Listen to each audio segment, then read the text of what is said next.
A few weeks ago, I made a video on ranking all the Formula 2 champions. Yes, that's right, little old me sat in my bedroom saying this champion had a better season than the other champion. Anyway, you all seem to like that video, so today, I am...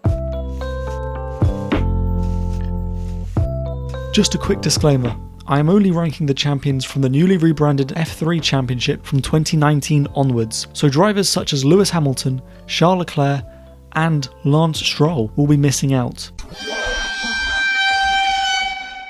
And I am ranking drivers based off their championship winning season as opposed to their careers as a whole or their level of skill. So going from worst to best, the first driver will be the latest champion, Leonardo Fornaroli. The Italian driver famously clinched the championship by overtaking Christian Mansell into the final corner at Monza, before Gabriele Mini was later disqualified, but still, it was an insane moment. However, for Fornaroli, he will still be last. He achieved literally 0 wins throughout the whole year, which might even make this feat even more impressive. Consistency was his best friend, which gave Fornaroli the edge over Browning, Mini and Lindblad in the end. The Grid 2 was actually decently competitive. I am kind of just making this ranking unjustified the more I speak, but nevertheless, it's still last place for Fornaroli.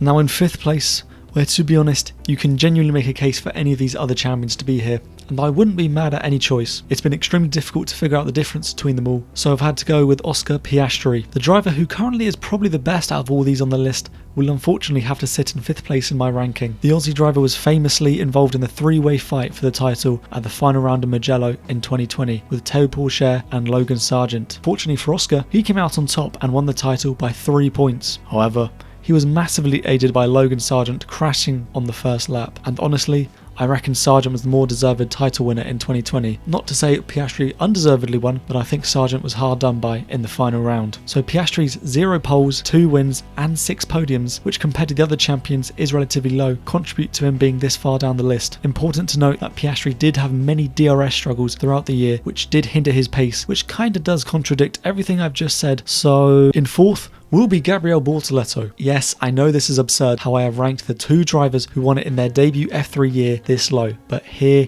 me out. Bortoleto had a very strong 2023 and to be honest never really seemed like there was any decent challenge for his title ever throughout the year. He led the championship from the season opener in Bahrain right until the finale at Monza, which is pretty dominant. He won races in the first 2 rounds, but after that Gabriele never claimed another victory. His supposed rivals were too busy squabbling around with each other for runner-up place, as none of them ever really threatened Gabriele's lead, and it didn't help how one of the best drivers on the grid was stuck in a Genza Motorsport car. In 3rd is Victor Martins. The 2022 season of Formula 3 is one of the all-time greats. You had Ollie Behrman, Isaac Hadjar, Zane Maloney and Victor Martins all right up there fighting for the title all the way until the final round at Monza. One of the closest fights with a pretty strong grid to say the least, and for Martins to come out on top of everyone there is mightily impressive. However, on the contrary, this may be very contradictory of me, so let me explain. Victor achieved the exact same number of podiums and wins as Piastri and Bortoleto, which I did criticise the other 2 for. As well as that, he achieved 0 poles and had the lowest average points per round with 7.7. He is also the oldest driver to clinch the championship, being 21 at the time, as well as taking the longest to achieve the feat by doing it in his 6th season of single-seaters and 2nd in Formula 3. Martins was also able to stat pad a little bit against his teammates,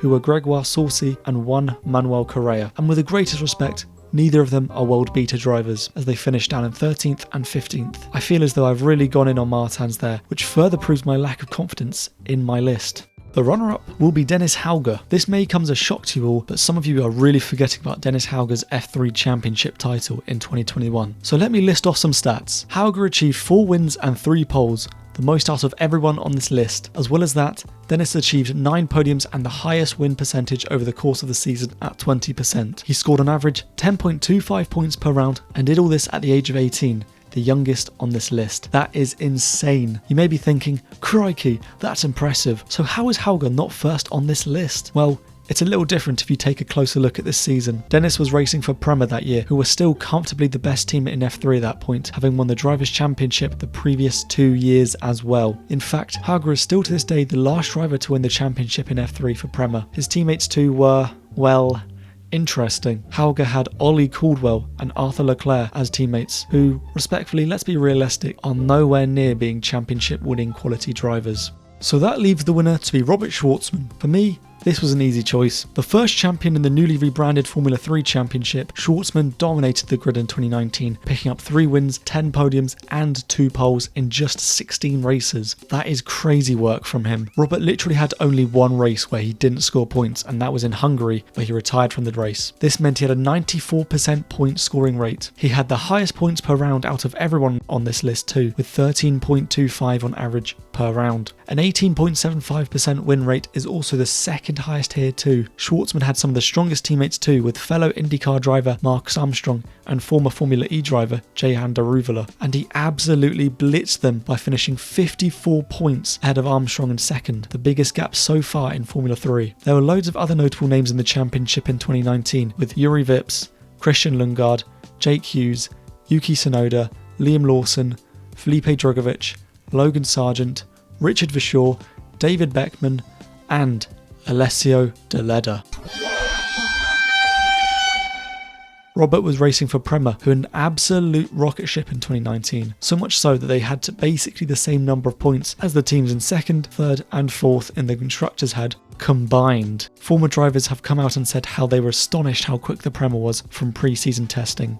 That has been my ranking of all the Formula 3 champions. As always, these are all 100% correct and anything else is wrong. But do leave a comment on where you think I may have gone slightly wrong. And I do read every single comment, so I will be seeing some of your horrendous shouts. I have been reading the comments regarding my audio, so I have tried to change that, and now hopefully this is actually listenable. I don't want to have to beg, but please subscribe and leave a like, and I'll see you all later.